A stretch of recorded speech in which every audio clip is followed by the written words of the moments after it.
एक किसान था। वह बहुत गरीब था। उसके पास एक बंजर जमीन थी जिस पर वह सारा दिन मेहनत करता, परंतु उसके इतनी मेहनत करने के बावजूद भी उस बंजर जमीन पर बहुत कम अनाज होता था। किसान बहुत मेहनती था और सारे दिन अपने खेतों में मेहनत करता, परंतु उसकी बीवी बहुत झगड़ालू थी। वह रोज किसान को उस बंजर जमीन के लिए ताने देती।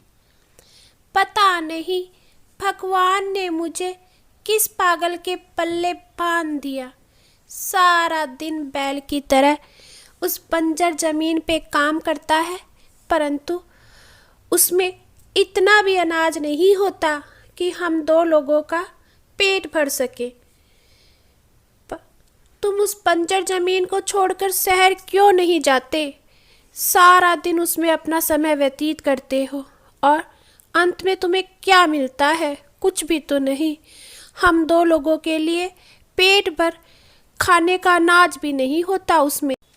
भाग्यवान, ये क्या कह रही हो? वो बंजर जमीन नहीं है, वो मेरी माँ है। उसने हमें इतना बड़ा किया है। मैंने उसी जमीन पे उगे अनाज को खाकर आज मैं इतना बड़ा हुआ हूँ। उसने मुझे पाला पोसा है। भाग्यवान, वो भाग्यवान, वो बंजर जमीन नहीं है, वो हमारी माँ है। उसने हमें एक माँ की तरह हमेशा अनाज दिया है। उसने हमें कभी भूखा नहीं सोने दिया।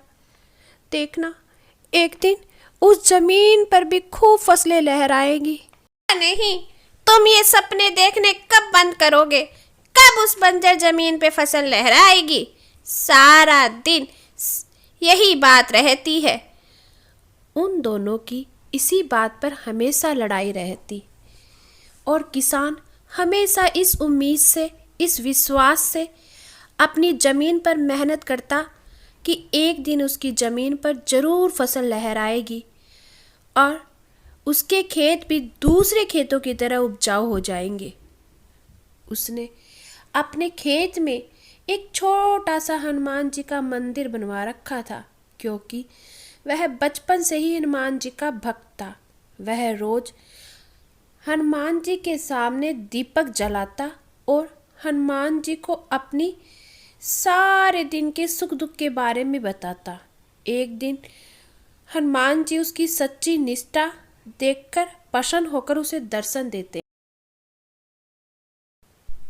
भक्त, मैं तुम्हारी भक्ति और मेहनत से बहुत प्रसन्न हूँ और तुम्हें एक वरदान देना चाहता हूँ। बताओ तुम्हें क्या चाहिए? जो तुम न मांगोगे मैं वही तुम्हें दूंगा। हे बालाजी महाराज, आपने मुझे दर्शन दिए, यही मेरे लिए सब कुछ है। मुझे कुछ नहीं चाहिए मेरे प्रभु, बस मुझे अपनी शरण में रखिए और अपनी कृपा मुझ गरीब पे बनाए रखो। नहीं भक्त, तुम्हारे इसी भोलेपन और तुम्हारे मेहनती स्वभाव के कारण मैं तुमसे प्रसन्न हुआ हूँ, इसीलिए मैं तुम्हें वरदान देना चाहता हूँ। कोई वरदान देना चाहते हो तो मैं चाहता हूँ कि मैं अपना पूरा जीवन आपके इस छोटे से मंदिर और अपनी इस धरती माँ पर लहराती हुई फसलों के साथ अपना पूरा जीवन व्यतीत करूं। जैसा तुम जाओ भक्त। और हनुमान जी उसको वरदान देकर चले जाते हैं। अब उसके खेत भी अन्य खेतों की तरह उपजाऊ हो गए। उसकी ज़मीन पर फसलें लहराने लगी। अब किसान अपनी ज़मीन और अपने खेत में बने हनुमान मंदिर में हनुमान जी की सेवा करता और अपना पूरा जीवन अपने खेतों में बिताता। अब उसके खेतों में लहराती हुई फसलों को देखकर किसान अपना पूरा जीवन अपनी धरती माँ और हनुमान जी के साथ बिताने लगा और अब तो उसकी पत्नी भी बहुत खुश थी।